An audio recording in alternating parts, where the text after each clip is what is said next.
Alors moi, il y a un truc qui me fait rire, c'est les gens qui vont acheter des fusils à 8 000 euros, 10 000 euros, et puis qui savent pas bien s'en servir et qui sont même pas capables de voir que ben, ils les tiennent pas forcément comme il faut, et derrière, après, ils s'étonnent de pas avoir les bons résultats. Donc ce qui se passe, c'est que souvent, ces gens, ben, ils se disent, oh là là, j'ai acheté un fusil à 8 000, ça va pas, ils le revendent, et puis après, ils achètent un fusil à 10 000 euros. Alors évidemment, c'est pas à la portée de toutes les bourses. Mais finalement, comme je le dis souvent, il vaut mieux avoir un fusil entrée de gamme qui soit bien conforme et savoir s'en servir plutôt que d'avoir un fusil très cher et de tirer comme un pied. Bref, je vais vous donner ici donc bah, comment dire, je vais vous donner en fait ici trois schémas qui illustrent bah, le fait que vous teniez votre fusil correctement. Donc moi, ce que je vous invite à faire, c'est une fois que vous avez vu ces schémas, c'est à bien regarder si vous de votre côté vous faites les choses comme il faut. Par exemple, il y a un truc qui est super courant, c'est ça. Alors, je vais dessiner. Oula, c'est pas ce que je voulais faire. Voilà, je vais dessiner une ligne ici. Et bah, vous avez des tireurs qui tirent comme ça. Donc, vous avez la tête du tireur qui est ainsi, ok. Et puis, le fusil va être positionné comme ça.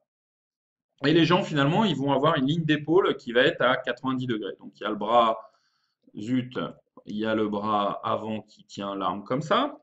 Et puis, il y a le bras arrière qui, je sais pas pourquoi mon truc marche pas bien. Voilà, pourtant, ça devrait faire une ligne droite. Voilà, ça y est, on va y arriver. Et puis, il y a, voilà, et ici, bon, bah voilà, ça fait à peu près comme ça.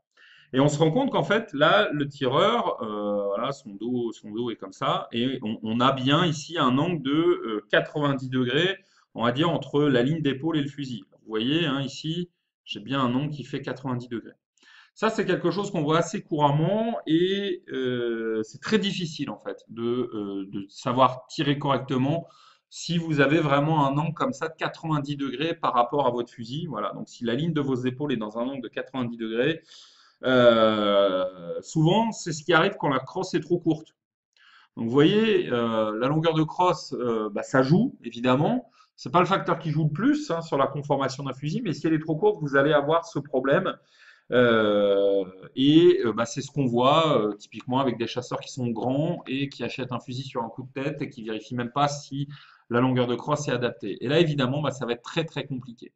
Donc là, vous pouvez avoir un fusil à 10 000 euros. S'il est trop court, bah, vous allez avoir un angle comme ça entre l'axe de vos épaules et le fusil qui va être de 90 degrés. Vous n'allez pas y arriver. Il y a un autre problème. Voilà, vous achetez un fusil à 10 000 euros et puis là, la crosse, elle est trop longue. L'armurier n'a pas bien fait son boulot, qu'est-ce qui va se passer? Eh bien, vous allez avoir un autre souci, c'est que vous allez avoir un angle qui va être beaucoup trop fermé. Et là, vous allez avoir un angle comme ça, voilà. Et le tireur va être positionné comment? Eh bien, la tête va être positionnée ainsi, ok. Voilà, ça c'est le nez, hein. Ça c'est les deux yeux, c'est vu de dessus, d'accord? Le fusil va être positionné comme ceci. Alors, j'exagère hein, pour vous montrer. Et vous allez avoir donc la main arrière qui va être là, voilà, sur la poignée du fusil. Voilà, tac. Évidemment, avec un angle comme ceci, et la main avant qui va être comme ça. Et ça, c'est typiquement la crosse qui est trop longue. On se rend compte qu'il y a deux caractéristiques à la crosse trop longue. C'est l'angle ici qui est trop fermé, c'est-à-dire qui est inférieur à 40 degrés. Et bah, c'est la tête qui n'est plus bien positionnée, c'est-à-dire que bah, là, évidemment, bah, la tête, elle regarde par là, alors qu'elle devrait regarder par là, quoi. Donc là, évidemment, c'est pas bon du tout. Ça, c'est le symptôme d'une crosse trop longue. Bah, là aussi, vous allez avoir des problèmes avec le recul. Et bah, ça va vous poser des soucis pour maîtriser le swing sur les oiseaux qui vont à gauche, les oiseaux qui vont à droite. Évidemment, avec cette position-là, vous n'y arriverez jamais à avoir un tir correct, même si vous avez un fusil à 10 000 euros, 20 000 euros ou 30 000 euros. D'accord? Donc là aussi, direction l'armurier. Donc finalement, c'est quoi la position correcte? Eh bien, la position correcte, c'est tout simplement, selon moi, de respecter un angle de 45 degrés. Donc si je fais un angle de 45 degrés, voilà, à peu près comme ceci, voilà, là on est à peu près à 45 degrés. Ce qu'il faut, c'est que votre regard soit droit devant, voilà le fusil, d'accord? Le fusil est positionné comme ceci. Et votre ligne d'épaule, eh ben, elle est comme ça, à peu près à 45 degrés, d'accord? Et donc vous avez là la main avant qui tient la longuesse, et vous avez là la main arrière qui tient la poignée, ok? Et vous avez les épaules du tireur, ok, vu de dessus, d'accord?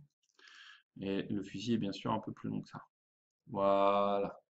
Donc, j'aurais dû changer de couleur. Je vais le faire en bleu. Je vais essayer de refaire un truc un peu plus propre. Voilà. Donc, ça, c'est vous. Ça, c'est votre nez. Vous voyez? Et là, vous êtes bien dans l'axe du fusil, alors que tout à l'heure, la tête était tournée. Donc, c'est important que bah, la ligne de vos épaules, par rapport au fusil, elle fasse un angle là qui est à peu près de 45 degrés. D'accord? Entre le fusil ici et l'angle ici, et la ligne de vos épaules, il y a 45 degrés, mais la tête reste bien droite. D'accord? Ça, c'est la position correcte et c'est symptomatique que la longueur de crosse est la bonne. Ok? Donc, vous vous rendez compte que là, bah, même si vous avez un fusil à 800 euros, vous tirerez mieux que quelqu'un qui a un fusil à 10 000 euros avec une longueur de crosse trop longue ou trop courte. Voilà. Donc j'espère que cette petite vidéo vous a été utile. Vous pouvez toujours télécharger là ci-dessous votre guide gratuit sur la conformité du fusil.